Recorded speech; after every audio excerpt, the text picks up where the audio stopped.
በስም አብ ወወልድ ወመንፈስ ቅዱስ አሐዱ አምላክ አሜን። እንኳን ለሊቀ ሰማዕታት ለቅዱስ ጊዮርጊስ ወርሃዊ መታሰቢያ በዓል እንደዚሁም በዚህች ዕለት ታስበው ለሚውሉ ቅዱሳን ዓመታዊና ወርሃዊ በዓላቸው በሰላምና በጤና አደረሳችሁ አደረሰን። ክቡራን የቴዎቶኮስ ሚዲያ ተከታታዮች ይህንን የጸሎት መርሃ ግብር ስትጀምሩ ሁል ጊዜ ቪዲዮውን ላይክ እና ሼር አድርጉልን። ኮሜንት ላይም በመግባት 3 ጊዜ አሜን እያላችሁ በመጻፍ አገልግሎታችንን ታበረታቱ ዘንድ በልዑል እግዚአብሔር ስም እናሳስባለን። ለቻናሉም አዲስ ከሆናችሁ ሰብስክራይብ በማድረግ ቤተሰባችን ይሁኑ።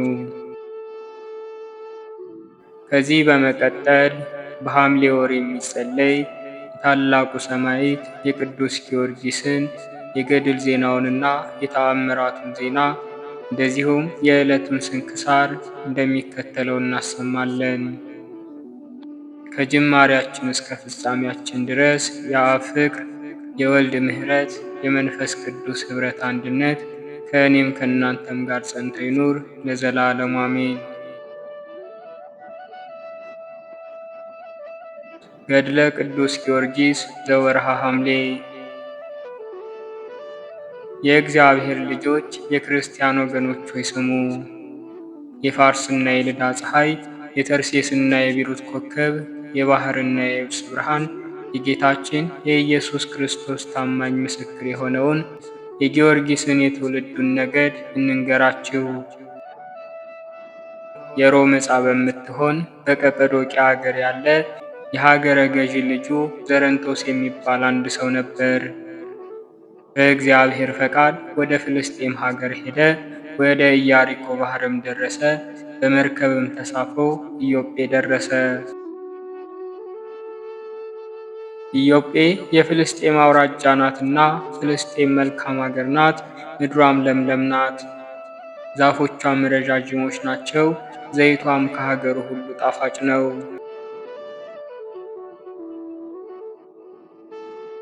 ዘረንቶስም ይህችን አገር ባያት ጊዜ እጅግ ደስ አሰኘው፣ በልቡም ወደዳት። በዚች በፍልስጤም አውራጃም ልዳ የምትባል አገር አለች። የብፁዕ የቅዱስ ጊዮርጊስ አባት ያ ሰው በዚች አገር ውስጥ ተቀመጠ። ስሙ በሮም ቋንቋ ዘረንቶስ ይባላል፣ በቅብጥ ቋንቋ አነስጣሲዮስ ማለት ነው። ከተወለደባት ሀገሩ ይልቅ ያችን ሀገር ወደዳት። ያቺ ቅድስት ሀገር ቅዱስ ጴጥሮስ በውስጧ ተመላልሶ በማስተማሩ የተቀደሰች፣ ከታመመ 8 ዓመት በሆነው በሽተኛና በሌሎች ቅዱሳን ላይ በጴጥሮስ እጅ ተአምራት የተደረገባት ናትና። የሐዋርያትን ሥራ በሚናገር መጽሐፍ ከዚህ በኋላ ጴጥሮስ በልዳ ከሚኖሩ ቅዱሳን ዘንድ ይወጣ ይገባ ነበር። በዚህም ከታመመ 8 ዓመት የሆነው ኤንያ የተባለ ሰው አገኘ። ጴጥሮስም ኤንያን ጌታችን ኢየሱስ ክርስቶስ ይቅር ብሎሃል፣ ተነስና አልጋህን ተሸክመ ሂድ አለው። ያን ጊዜም ተነስቶ አልጋውን ተሸክሞ ሄደ። በልዳና በሲዶና የነበሩ እርሱን አይተው ወደ እግዚአብሔር ተመለሱ የሚል እንደተጻፈ። ስለዚህ ዘረንቶስ በልዳ ሀገር ሊኖር ወደደ። የእግዚአብሔር ፈቃድ በዚች ሀገር እንዲኖር አድርገዋለችና። ወደ መንግሥተ ሰማያት ለሚሄዱ የምልክት ኮከብ፣ የክብር ኮከብ፣ የደስታ ኮከብ፣ በክርስቶስ ስም የተጋደሉ የሕግ ከዋክብት ወደ መንግሥተ ሰማያት እስከሚገቡ መሪ የሆናቸው ብፁዕ ጊዮርጊስ በዚያ ይወለድ ዘንድ ስሙ ዘረንቶስ የተባለው አነስጣሲዮስ ከክቡራን መኳንንት ከታላላቆች መሳፍንት አንዱ ሆነ። ሸም በተባለች ቦታ ተሾመ። ሮምላ በተባለች ሀገርም ኖረ፣ በዚያም ተቀመጠ። በዚያ ወራት ጋላስና ጋሪስ ነግሰው አንዱ በሮም አንዱ በአንጾኪያ ይኖሩ ነበር። የቅዱስ ጊዮርጊስ አባት አነስጣሲዮስም በወርቅ በብር ባለጸጋ ሆነ። ንጉሥ ጋላስም ብዙ ዘመን በቂሳርያ አገር ላይ መስፍን አድርጎት ነበር። የፍልስጤም ዕፃ ከምትሆን ድያስ ከተባለች አገር በጽር ቋንቋ አቅሌስያ የምትባል ሚስት አገባ። በቅብጥ ቋንቋ ቴዎብስታ፣ በግዕዝም ቤተ ክርስቲያን ማለት ነው።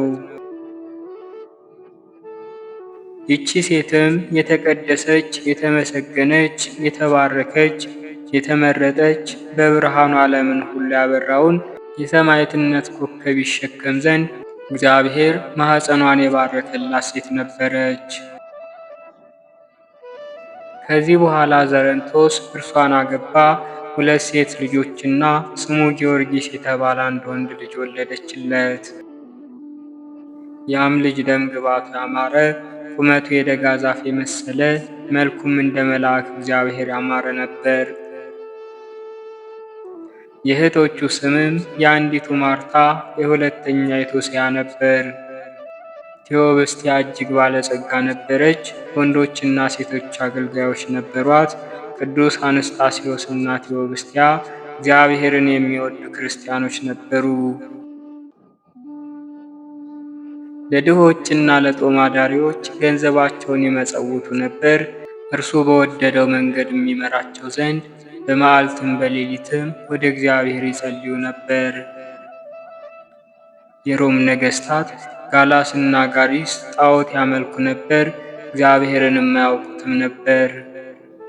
በቤተ ክርስቲያንም ላይ ብዙ ስደት ያነሱ ነበር። ከጥቂት ቀን በኋላ ንጉሥ ዱዲያኖስ የሮምን ነገሥታት ተዋጋቸው፣ ድልም አደረጋቸው። ከዚህም በቀሩት ኃያላን ነገሥታትና በሀገራቸው ላይ ሁሉ አሸናፊ ሆነ። ከዚህም በኋላ የቅዱስ ጊዮርጊስ አባት አረፈ። ቅዱስ ጊዮርጊስንም የ10 ዓመት ልጅ ሳለ 2 ሴቶች ልጆችንም ትቶ ሞተ። ብዙ ገንዘብም ወርቅና ብር፣ ወንዶችና ሴቶች አገልጋዮች፣ እጅግም ብዙ ሀብት ትቶላቸው ነበር። ዳግመኛም ፈረሶችን፣ በቅሎችን፣ ብዙ ከብቶችን፣ ስፍር ቁጥር የሌላቸውን በጎችን ትቶላቸው ነበር። በፍልስጤም ሀገር ሁሉ የሚስተካከላቸው አልነበረም። የሀገራቸው ሰዎችም ለእነርሱ ስለሚያደርጉላቸው በጎ ሥራ ይወዷቸው ነበር። ከዚህ በኋላ በቅዱስ ጊዮርጊስ አባት ፈንታ በፍልስጤም አውራጃ ሌላ ሀገረ ገዢ ሾመላቸው። እርሱም ፈጣሪውን እጅግ የሚወድ ነበር። የዚህ ጻድቅ ክብሩ የወገኖቹም ክብር የታወቀ ነበር። ዕድሜዋ 5 ዓመት ከሆናት ከአንዲት ሴት ልጅ በቀር ወንድ ልጅ የለውም ነበር። ለክብሩ እንደሚገባው በታላቅ ማዕረግ ወደ ሀገሩ በገባ ጊዜ ሕፃኑን ቅዱስ ጊዮርጊስን የ10 ዓመት ዕድሜ ልጅ ሳለ ልኮ አስመጣው። ብዙ ሰዓት አቅፎ ይስመው ጀመር። ልጁ ግን አባቱ ስለሞተ ያለቅስ ነበር። ከዚህ በኋላ ከእርሱ ጋር ላሉት ሰራዊት አለቃ ይሆን ዘንድ የወታደርነት ማዕረግ ሰጥቶ ልጁ ሊያደርገው እንድትሰጠው እናቱን ለመናት። እናቱም ልጅ ይሁንህ ብላ ሰጠችው። ክብሩን የወገኖቹን ማዕረግ ጽፎ 100 ወታደሮችን ጨምሮ ወደ ንጉሡ ላከው። ንጉሡም መልእክቱን ባነበበ ጊዜ በኃያሉ በቅዱስ ጊዮርጊስ ደስ አለው። የወታደርነት ማዕረግ ሰጥቶ በ5000 ወታደሮች ላይ የበላይ መኮንን አደረገው።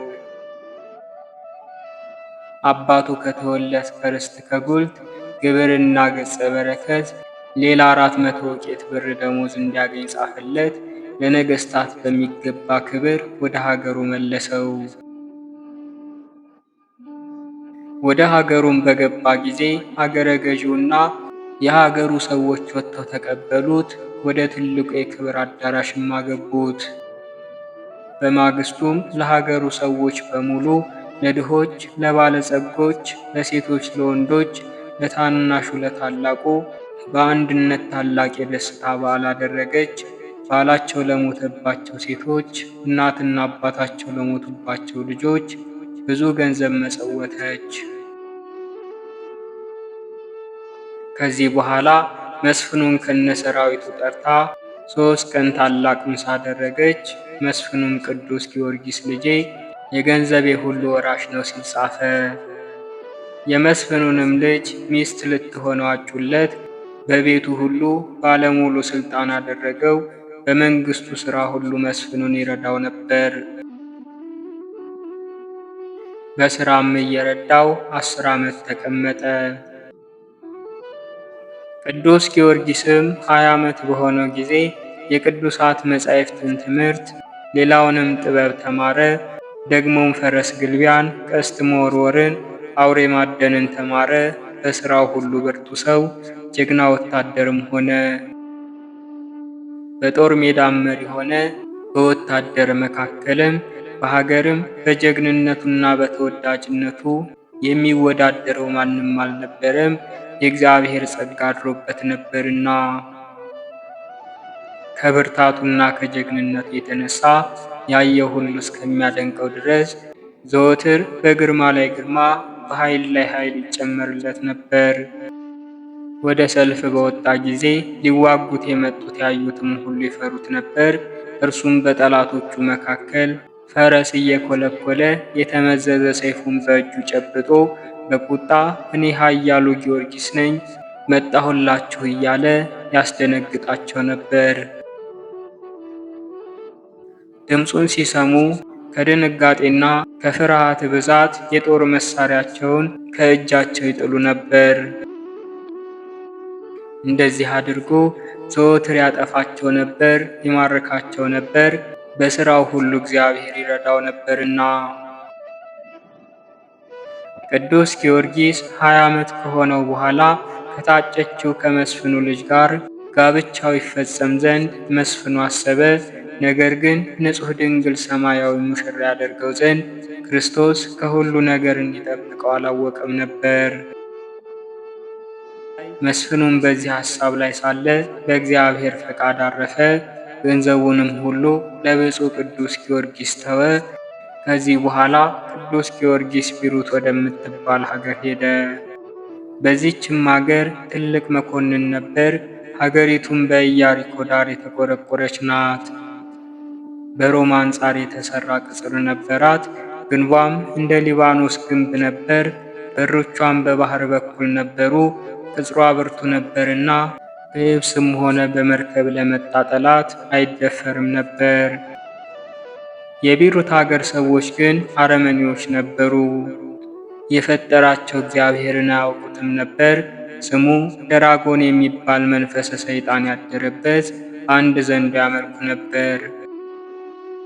ያም ዘንዶ እንደ አሞራ ክንፍ፣ እንደ ውሻ ያለ ጆሮ፣ እንደ ፍየል ያለ ጢም፣ እንደ አንበሳ ያለ እግርና ጥፍር፣ እንደ ዘንዶ ያለ ጅራት፣ እንደ አዞ ያለ ጥርስ ነበረው። አንገቱም የሰጎን አይነት ነበር። ያም ዘንዶ ወደ ባህር በወረደ ጊዜ አንበሪም ቢሆን አሳም ቢሆን በባህር ውስጥ የሚንቀሳቀስ ማንኛውም ነገር ቢሆን አስቀድሞ የሚበላውን ይመለከታል። ባያቸውም ጊዜ ተነፍስባቸዋል፣ መርዙ በትንፋሹ ውስጥ ነውና። በነካቸው ጊዜ ይሞቱ ነበር። ከዚህ በኋላ ይበላቸው ነበር። ከባህር በወጣ ጊዜ ለዓይን እስከሚርቅ ድረስ ወደ አየር ይወጣ ነበር። ንስርም ቢሆን ሌሎችንም አዕዋፍ ቢሆን ባየ ጊዜ አስቀድመን እንደተናገርን እስትንፋሱን ይተነፍስባቸዋል። ዳግመኛም ወደ ምድር ወርዶ አናብስትን፣ አራዊትን፣ እንስሳትን ሲመለከት የሚያመልጠው የለም ነበር። ሰውም ቢሆን አንድ ከሆነ አይተወውም ነበር። ብዙ ሰዎች ሲሆኑ ግን አይችላቸውም ነበር፣ እንዳይገድሉት ይፈራ ነበርና። የያዘውን ግን በላዩ ላይ ተቀምጦ ይበላው ነበር። በዓይኑ ካየ በኋላ ከጉድጓድ ወይንም ከዋሻ ቢገቡ ወደ ተራራ ወደ ኮረብታም ቢወጡ የሚያመልጠው የለም። የዚያ የዘንዶ ፍጥረቱ እንደዚህ ነበር። የቢሩት ሰዎችም ደራጎን ለተባለው ለዚያ ዘንዶ እያንዳንዱ ዘወትር እየተፈራረቁ ሴቶች ልጆቻቸውን ይሰጡት ነበር። እንዲህ እየሰጡት ብዙ ቀን ኖሩ። ከብዙ ዘመንም በኋላ የሀገሪቱ ሴቶች ልጆች ባለቁ ጊዜ የሀገሪቱ ሰዎች ገዣቸውን ጌታችን ሆይ እኛስ ለአምላካችን ለደራጎን ምግብ አድርገን እየሰጠን ልጆቻችን አለቁ። አሁንም እኛስ እርሱ ወደማያገኘን ሀገር እንሄዳለን አሉት። ሀገረ ገዢውም እኔን ልትተውኝ ነውን? አገሬንም ምድረ በዳ ልታደርጓት ነውን? እንደዚህስ አታድርጉ አላቸው። እነርሱም አገረ ገዢውን ሴቶች ልጆቻችን አልቀዋል፣ ከእንግዲህ ለደራጎን ምን እንሰጣለን? ሚስቶቻችንን እንዳንሰጥ አለነሱ መኖር አንችልም አሉት። ሀገረ ገዢውም አትፍሩ፣ አትሰደዱ፣ በፈቃዴ ልጄን እሰጣለሁ አላቸው። ሰዎቹም ሀገረ ገዢውን መልካም ብልሃል ላሉት። ጊዜውም ሲደርስ የሀገረ ገዢውን ልጅ ለዚያ ዘንዶ ሰጧት። ከሀገርም አውጥተው እንደተለመደው ምግብ ልትሆነው ጫካ ውስጥ አኖሯት። ዘንዶውን ግን አላገኙትም። ከአራዊት ወገን የሚበላውን ለማደን ወደ ዱር ሄዶ ነበርና የአገረ ገዢውን ልጅም ትተዋት ወደ ቤታቸው ሄዱ። የቪሩስ ሰዎች ልማዳቸው እንደዚህ ነበር፣ አስቀምጠው ትተውለት ይሄዱ ነበርና። የተመሰገነው ቅዱስ ጊዮርጊስ ወደ ቢሩት ሀገር በደረሰ ጊዜ በጫካዎች ሁሉ ሲዘዋወር የሀገረ ገዢውን ልጅ ብቻዋን ተቀምጣ አገኛት። ከዚህ ምን ትጠብቂያለሽ አላት። ያች ልጅም ቅዱስ ጊዮርጊስን ጌታዬ ሆይ ለአምላካችን ለደራጎን እንዲበላኝ ሰጥተውኛል አለችው። እርሷም የሆነውን ሁሉ ነገረችው። ኃያሉ ቅዱስ ጊዮርጊስም አሁን ወዴት አለ አላት። የሚበላውን አውሬ ሊፈልግ ሄዷል። ከእንግዲህ ሊበላኝ ይመጣል፣ አንተንም እንዳይበላ ከዚህ ሂድ አለችው። ኃያሉ ቅዱስ ጊዮርጊስም ሰይጣን ያደረበት ይህን ከይሲ አልፈራውም አላት። እርሷም እኔ ስመለከትህ ፂም ያላወጣ ሕፃን ነህ፣ ከአምላካችን ከደራጎን አፍ ልጆቻቸውን ማዳን ከተሳናቸው ከቪሩስ ሰዎች አንተ ትበልጣለህን አለችው። ኃያሉ ቅዱስ ጊዮርጊስም ከአማልክት ሁሉ የሚበልጠው ሰማይን ምድርን የፈጠረው አምላክ ያለ ከዚህ ከተረገመ አውሬ እርሱ ያድነኛል አላት። ከልጅቱ ጋር ይህንን ሲነጋገሩ ያ ዘንዶ በእግሩ እየሰገረ መጣ። ኃያሉን ቅዱስ ጊዮርጊስንም ባየው ጊዜ አንገቱን መዘዘ፣ ምላሱንም አውለበለበ። በእርሱ ላይ ሊወረወር ትንፋሹንም ሊተነፍስበት ወደደ። በእግዚአብሔር ፈቃድ የመጣ መንፈስ ቅዱስ ያደረበት ንዑድ ክቡር ጊዮርጊስ ግን ከዘንዶ ቁጣ የተነሳ አልደነገጠም። በሥላሴ ስም በመስቀል ምልክት አማተበበት እንጂ ያን ጊዜም ኃይሉ ደከመ፣ መርዙም ጠፋ። ኃያሉ ቅዱስ ጊዮርጊስ ከአምባ ላይ ፈረስ ወረደ። ዝናሩን ፈቶ የደራጎኑን አንገቱን አስሮ ጎትችው ብሎ ለልጅቱ ሰጣት። እርሱ በፈረሱ ላይ ተቀምጦ ልጅቱም ዘንዶውን እየጎተተች ወደ ቤሩት አገር ገቡ። የሀገሩ ሰዎችም ባዩት ጊዜ ፈሩ፣ ደነገጡም። የሀገሩንም በር ዘጉ። ወደ ግንብ ላይ የሚወጡ አሉ፣ ወደ ሰገነት የሚወጡ አሉ። ቅዱስ ጊዮርጊስንም ደራጎንን ያመጣህብን ምን አደረግንህ? በፊትም ልጆቻችንን ጨርሷል፣ እርሱ አምላካችን ነውና አሉት። ኃያሉ ሰማዕትም ከኢየሱስ ክርስቶስ በቀር ሌላ አምላክ የለም፣ አሁንም ራሱን ማዳን የማይቻለውን ይህንን ሰይጣን ዘንዶ ተዉና በክርስቶስ እመኑ አላቸው። አምላካችንን አንተውም አሉት። ካልተዋችሁትስ እንዲጨርሳችሁ እኔ ወደ እናንተ ሰደዋለሁ አላቸው። እነርሱም በፈጣሪህ እንድናምን ዘንዶውን ልትገድለው ትችላለህን አሉት። አዎን በጌታዬ በኢየሱስ ክርስቶስ ኃይል እችላለሁ አላቸው።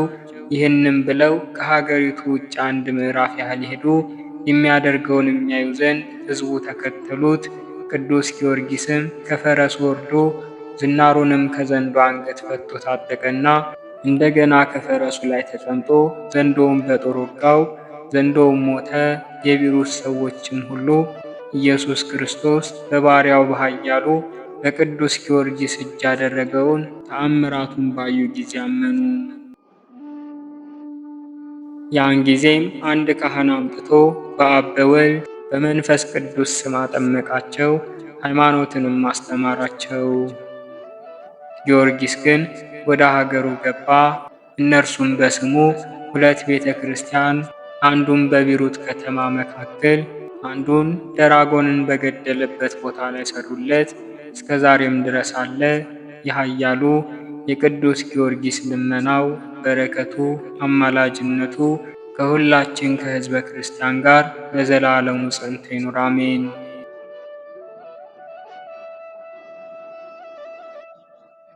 አንድ አምላክ በሚሆን በአብ በወልድ በመንፈስ ቅዱስ ስም የምስጉኑ የቅዱሱ የታላቁ ሰማዕት በሰማይና በምድር መካከል ያለው የክብር ኮከብ መርሙዳ በሚባለው በሚያዝያ 23 ቀን ተጋድሎን የፈጸመው ድል አድራጊው የኢየሱስ ክርስቶስ ምስክር የኃያሉ የጊዮርጊስ ገድሉና ምስክርነቱ ይህ ነው። የእግዚአብሔር ቸርነቱ ይደረግልን ለዘላለሙ አሜን።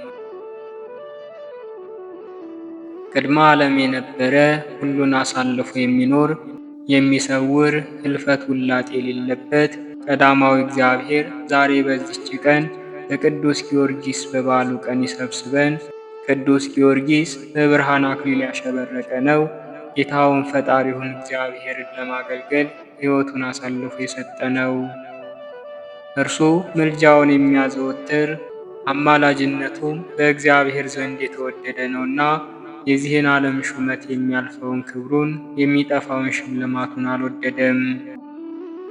ሕፃንነት አላሸነፈውም፣ ነገር ግን በማስተዋል ጸና።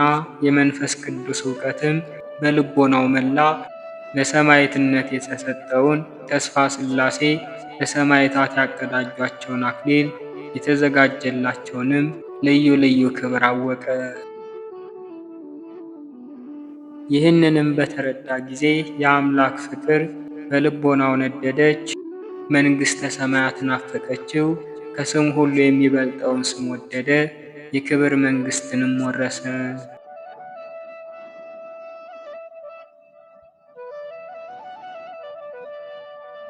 የታላቁ ሰማዕት የብፁዕ ቅዱስ የቅዱስ ጊዮርጊስ ጸሎቱና በረከቱ ለዘላለሙ ለሁላችን በእውነት ይደረግልንና ኃያሉ ሰማዕት ያደረገው ተአምር ይህ ነው እንላለን።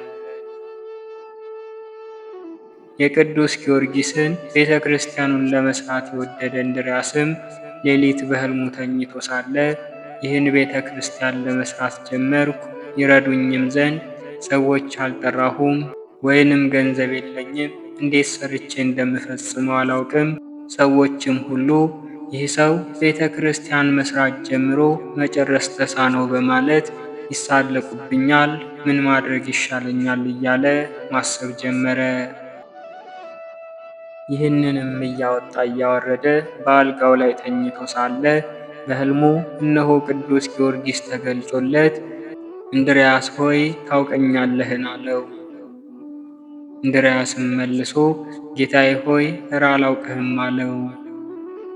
ዳግመኛም መልሶ እኔ ማን እንደሆንኩ ታውቀኛለህን? አለው። እርሱም ጌታዬ ሆይ ፈጽሞ አላውቅህም አለው። ከዚያም እርሱ መሆኑን ከገለጸለት በኋላ ፈጽሞ ታወከ፣ ፈራ። ተነስቶም ከእግሩ በታች ሰገደለት። ቅዱስ ጊዮርጊስም እግዚአብሔርን አመሰግነዋለሁ፣ እኔ በጌታዬ በኢየሱስ ክርስቶስ ሕያው ነኝ፣ ሥጋዬ ግን በእናንተ ዘንድ አለ። ነፍሴ በሰማያት ነች። አሁንም በጽኑ ሐሳብ ላይ ስለሆንክና ሥጋዬን በውስጡ ታኖር ዘንድ በስሜ ስለምታሳንጸው ቤተ ክርስቲያን ሚስትህም በሐሳብ በትካዜ ላይ ትገኛለች። ስለዚህ ነግርህ ዘንድ መጣው። እነሆ ወደ አባቴ ቤተ መዛግብት ገብተህ ወርቅ ታገኛለህና ፈጽመህ ሳታስቀር ውሰድ። የሀገሩ ሰዎችም ሁሉ እንዲረዱህ አደርጋለሁ። አሁንም ና እኔ ወደምወስድህ ተከተለኝ አለው። ተነስቶም በሰው አምሳል እየተከተለው ሲሄድ ወደ ቤተ ክርስቲያን ከመውሰዱ በፊት የጊዮርጊስ ሥጋው ይኖር ከነበረበት ቦታ ደረሰው። በዚያም ቦታ ላይ ምልክት አበጀለትና ጠዋት በተነሳ ጊዜ ይህንን ቦታ ክንዲህ አልቆፍርና ከእርሱ ለእግዚአብሔር አገልግሎት የሚያስፈልገውን ያክል ውሰድ አለው። ከእንቅልፉም በነቃ ጊዜ ያየውን ሕልም ለሚስቱ ነገራትና ሁለቱም ፈጽመው አደነቁ። ሚስቱም እንግዲህ ተነስተህ መብራትን አብርተን እርሱ ወዳመለከተህ ቦታ እንሂድና ቅዱስ ጊዮርጊስ እንደገለጸልህ ምልክቱ እውነት ወይንም ትክክል እንደሆነ እንወቅ አለችው። ተነስተውም እርሷ መብራት አብርታ እርሱ መቆፈሪያ ዶማ ተሸክሞ ወደዚያ ቦታ በመንፈቀ ሌሊት ሄደው ከቦታው ከደረሱ በኋላ በጠዋቱ ምልክት ያደረገበትን ቦታ አገኙና በፍጹም ልቦናቸው አምነው እግዚአብሔርን በማመስገን ሰገዱ። ቅዱስ ጊዮርጊስንም አደነቁት። እንድርያስም መሬቱን ቆፍሮ ምንም ጥፋት ሳያገኘው ያን የወርቁን ገንቦ አወጣው። ስለዚህም እግዚአብሔር ስለ ቅዱሳኑ የሚያደርገውን ጸጋ እያደነቁ በፍጹም ደስታ ተሸክመው ወደ ሀገራቸው ተመልሰው ከቤተሰባቸው ማንም ሳያውቅና ሳይሰማ ከቤታቸው ገቡ። በሚስቱም እጅ መብራቱ እየበራ ሳለ ገንቦውን ከፍተው ቢመለከቱት ወርቅ ተሞልቶ አገኙ። በዚህም የተነሳ ደነገጡ። ነገር ግን ስለ ሥራው ሁሉ እግዚአብሔርን አመሰገኑ። ቅዱስ ጊዮርጊስንም እጅግ አከበሩት። እንድርያስም ስለ ቤተ ክርስቲያኑ ሕንፃ በሁለት እጁ አፍሶ ወርቁን ከወሰደ በኋላ የተረፈውን መልሶ መረገውና በቤቱ አስቀመጠው። በማግስቱም በቅዱስ ጊዮርጊስ ስም በዓል አዘጋጅቶ ምጽዋትን ማድረግ ወደደ። በቅድሚያም ለእግዚአብሔር መባ ማቅረብ ይገባናል ሲል አሰበ። ከዚያም ታላቅ ግብዣ አዘጋጅቶ ለሀገሩ ታላላቅ ሰዎችና ለመበለቶች እናት አባት ለሞቱባቸው ልጆች ምሳ ጋብዞ በታላቅ ደስታ በመካከላቸው ቆሞ ያስተናግዳቸው ነበር። ዳግመኛም በቅዱስ ጊዮርጊስ ስም ታላቅ በዓል አድርጎ ለሀገሩ ባላባቶችና ለጎረቤቶችም ሰዎች ሁሉ ታላቅ ግብዣ አደረገ። እግዚአብሔር ስለገለጸለትም ነገር ሁሉ በታላቅ ደስታ በመካከላቸው ተቀምጦ እንደዚህ በማለት ይናገራቸው ጀመር። ወንድሞቼ ሆይ እነሆ በሰማዕቱ በቅዱስ ጊዮርጊስ አገር እግዚአብሔር የሰጠንን ጸጋ እንናገር ዘንድ ለእያንዳንዳችን በምንችለው መጠን እግዚአብሔር በልቦናችን ውስጥ በጎን ሐሳብ አሳድሯል አላቸው። እነርሱም ወንድማችን ሆይ ቀድሞም እሺ ብለንሃል፣ አሁንም ነገም ወደ አንተ እንመጣለን፣ ሁሉም ካለው ገንዘብ በቅዱስ ጊዮርጊስ ስም ይዞ ይመጣል ሲሉ መለሱለት። በማግስቱ ሁሉም ታላቁም ታናሹም ይዘው መጡ። ያመጡትም 2000 ወቄት ወርቅ ከ10 ብር ሆነ። እንድርያስም ቀድሞ ለቤተ ክርስቲያኑ መሠረት በጣለው ላይ ሥራውን ጀምሮ ከቀድሞ የበለጠ ታላቅ ቤተ ክርስቲያን አሳነጸ። ሥራውም 1 ዓመት ፈጀ። የቅዱስ ጊዮርጊስንም ሥጋ ወደዚያች ቤተ ክርስቲያን ወስዶ አሳረፈ።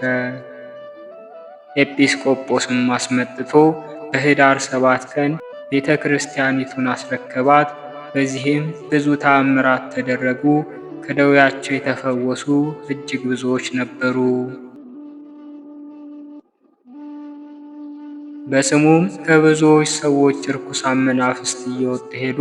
ጸሎቱና በረከቱ ከሁላችን ጋር ይኑር ለዘላለሙ በእውነት አሜን።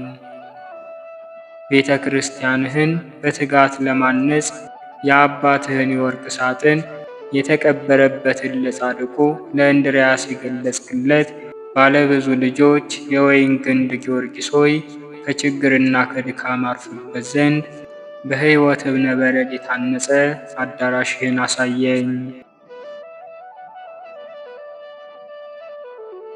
በወርሃ ሐምሌ በ23ኛው ቀን የሚነበብ የስንክሳር መጽሐፍ። አንድ አምላክ በሆነ በአብ በወልድ በመንፈስ ቅዱስ ስም ሐምሌ 23 በዚች ቀን ቅድስት መሪና ሰማዕት ሆነች። የዚችም ቅድስት የአባቷ ስም ዳኪዎስ ነበር። እርሱም በአንጾኪያ ሀገር ለጣዖታት ካህናት አለቃ ነበር። ያን ጊዜ ንጉሡም ከሃዲው ዳኪዎስ ነበር። 5 ዓመትም በሆናት ጊዜ እናቷ ሞተች። አባቷም ከከተማ ውጭ ለምትኖር ሞግዚት ሰጣት። እርሷም ክርስቲያናዊት ነበረች። የክርስቶስ የሆነ የሃይማኖት ትምህርትን ሁሉ አስተማረቻት። 15 ዓመትም በሆናት ጊዜ አባቷ ሞተ። ከዚህም በኋላ ሰዎች የሰማዕታትን ተጋድሏቸውንና መከራቸውን ሲናገሩ ሰምታ የጌታ የኢየሱስ ክርስቶስ ፍቅር በልቧ አደረ። በሰማዕትነት መሞትንም ፈልጋ ሄደች። በዚያን ጊዜም ከሃዲ መኮንን ወደዛች አገር ደረሰ። እርሷንም አይቶ ወደ እርሷ አስመጣትና ከወዴት ነሽ አላት። ክብር ይግባውና ከጌታ ኢየሱስ ሰዎች ወገን ነኝ፣ ስሜም መሪና ነው አለችው። ደምግባቷንና መልኳንም አይቶ መታገስ ተሳነው። እሺ ትለው ዘንድ በብዙ ነገር አባበላት። እርሷ ግን ረገመችው፣ የረከሱ አማልክቶችንም ረገመች። ያን ጊዜም በብረት ዘንጎች ይደበድቧት ዘንድ ደሟ እንደ ውኃ እስከሚፈስ ሕዋሳቷን ይቆራርጡ ዘንድ አዘዘ። ያን ጊዜም ወደ ጌታ እግዚአብሔር ጸለየች። የመላእክት አለቃ ቅዱስ ሚካኤልም መጥቶ አዳናት። ሁለተኛም ወደ ወህኒ ቤት ያስገባት ዘንድ አዘዘ። ጌታችንም ወደ ሰማይ አውጥቶ የቅዱሳን ሰማዕታትንና የጻድቃንን ማደሪያዎች አሳይቶ ወደ ቦታዋ መለሳት። በማግስቱም ሥጋዋን በመጋዝ እንዲሰነጥቁ ጎኖቿንም እንዲሰነጣጥቁና በእስር ቤት እንዲጥሏት አዘዘ። ያን ጊዜም የመላእክት አለቃ ቅዱስ ሚካኤል መጥቶ አዳናት። በወህኒ ቤት ውስጥም ቆማ ስትጸልይ እጅግ የሚያስፈራ ታላቅ ዘንዶ ወደ እርሷ መጣ። ባየችውም ጊዜ ደነገጠች፣ ሰውነቷ ሁሉ ተንቀጠቀጠ፣ መናገርም ተሳናት። ያን ጊዜም እጆቿ በመስቀል ምልክት አምሳል እንደተዘረጉ በልቧም ስትጸልይ ወደ እርሷ ቀርቦ ዋጣት። ያን ጊዜም ሆዱ ተሰንጥቆ ያለ ጉዳት ወጣች፣ እግዚአብሔርንም አመሰገነችው። ሁለተኛም በጥቁር ሰው አምሳል ሰይጣንን አየችው። እጆቹም በጉልበቶቹ ላይ ተጨብጠው ነበር። ፊቷንም በመስቀል ምልክት አማትባ በራሱ ፀጉር ይዛ ደበደበችው፣ በእግሮቿም ረገጠችው። ያን ጊዜም ክብር ይግባውና የጌታ ክርስቶስ ዕፀ መስቀል ተገለጠላት። በላዩም ነጭ ርግብ ተቀምጣ እንደዚህ ብላ አነጋገረቻት። መሪና ሆይ የመንፈስ ቅዱስን የጸጋ ረቦን ተቀብለሻልና ደስ ይበልሽ። በማግስቱም መኮንኑ ልብሷን አራቆተው ዘቅዝቀው ሰቅለው እንዲያቃጥሏት ደግሞም ውሃ ካፈሉበት ጋን ውስጥ እንዲጨምሯት አዘዘ። በውስጡም ሆና ስትጸልይ በአፏም ውስጥ የወርቅ አክሊል ነበር። ማሰሪያዋንም ፈቶ በአብ በወልድ በመንፈስ ቅዱስ ስም 3 ጊዜ አጠመቃት። እግዚአብሔርንም እያመሰገነች ከውሃው ውስጥ ወጣች። መኮንኑም እንደዳነች ባየ ጊዜ ራሷን በሰይፍ ይቆርጡ ዘንድ አዘዘ። ወደ ሰማዕትነቱ ቦታም በደረሰች ጊዜ ነፍሷን በፍቅር ይቀበል ዘንድ ወደ ጌታችን ጸለየች። ክብር ይግባውና ጌታችንም ተገለጠላት። ስሟን ለሚጠራ መታሰቢያዋንም ለሚያደርግ ገድሏንም ለሚጽፍ ወይንም ለሚያነበውና ለሚሰማው ኃጢአቱን እንዲያስተሰርይለት ለእርሷም እርሱን እንዲሰጣት ቃል ኪዳን ሰጣት።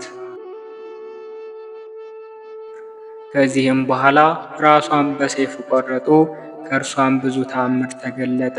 ዕውራን አይተዋልና፣ አንካሶች በትክክል ሄደዋልና፣ ደንቆሮችም ሰምተዋልና፣ ዲዳዎችም ተናግረዋልና፣ ቁጥር የሌላቸው ብዙ ሰዎችም ክብር ይግባውና በጌታችን ኢየሱስ ክርስቶስ አመኑ። ለእግዚአብሔር ምስጋና ይሁን። እኛንም በቅድስት መሪና ጸሎት ይማረን፣ በረከቷም ከእኛ ጋር ጸንቶ ይኑር ለዘላለሙ አሜን። በዚህችም ቀን ከቀጰዶቅያ አገር ለንጊኖስ ሰማዕት ሆነ። ይህም ቅዱስ ከጲላጦስ ጭፍሮች ውስጥ ነበር። ጌታችን ኢየሱስ ክርስቶስ ስለ ዓለም ደህንነት መከራ እንዲቀበል የፈቀደበት ሰዓት በደረሰ ጊዜ በእርሱ ላይ የፈለጉትን ያደርጉ ዘንድ ለአመፀኞች ፈቅዶላቸው ነበር። ይህም ለንጊኖስ ጌታን ይሰቅሉት ዘንድ ጲላጦስ ካዘዛቸው ወታደሮች ውስጥ ነበር። በመስቀል ላይ ከሞተ በኋላ ጌታችንን የቀኙን ጎን ወጋው፣ ከጎኑም ደምና ውሃ ፈሰሰ። ይህንንም አይቶ እጅግ አደነቀ። ከዚህም በፊት ፀሐይ እንደጨለመ፣ ጨረቃ ደም እንደሆነ፣ አለቱም እንደተሰነጠቀ፣ ሙታንም እንደተነሱ አይቶ ነበር። ጌታችንም በተነሳ ጊዜ ስለ ትንሣኤው የሆነውን ሰምቶ ይህን ምስጢር ይገልጽለት ዘንድ ወደ እግዚአብሔር ጸለየ። ሐዋርያው ጴጥሮስንም ላከለት። እርሱም ነቢያት ስለ ጌታችን ስለ መከራው፣ ስለ መስቀሉ፣ ስለ መሞቱ፣ ስለ መነሳቱ፣ ስለ ዕርገቱም ትንቢት እንደተናገሩ ነገረው። እርሱም ከቅድስት ድንግል ማርያም በሥጋ ተወልዶ ዓለምን ለማዳን የመጣ የሕያው እግዚአብሔር ልጅ ክርስቶስ እንደሆነ አስረዳው። ያን ጊዜም በቅዱስ ጴጥሮስ ቃል አመነ። የምድራዊ ንጉሥ አገልግሎትንም ትቶ ወደ ቀጰዶቅያ ሄደ። በውስጧም ክብር ይግባውና በጌታችን በኢየሱስ ክርስቶስ እንደ ሐዋርያ ሰበከ። አይሁድም በጠላትነት ተነሱበት፣ በመሳፍንትም ዘንድ ከሰሱት፣ በላዩም የሐሰት ምስክር አስነሱበት። ስለዚህም ራሱን በሰይፍ አስቆረጡት። የሰማዕትነትንም አክሊል በመንግሥተ ሰማያት ተቀበለ። ለእግዚአብሔር ምስጋና ይሁን። እኛንም በቅዱሳን ጸሎት ይማረን ለዘላለሙ አሜን። አነሳስቶ ላስጀመረን አስጀምሮም ላስፈጸመን ለልዑል አምላካችን ምስጋና ይሁን። የሊቀ ሰማዕታት የቅዱስ ጊዮርጊስን ምልጃና ጥበቃ ከሁላችን ጋር ጸንቶ ይኑር ለዘላለሙ አሜን። ወስብሐት ለእግዚአብሔር ወለወላዲቱ ድንግል ወለመስቀሉ ክቡር። ይቆየን።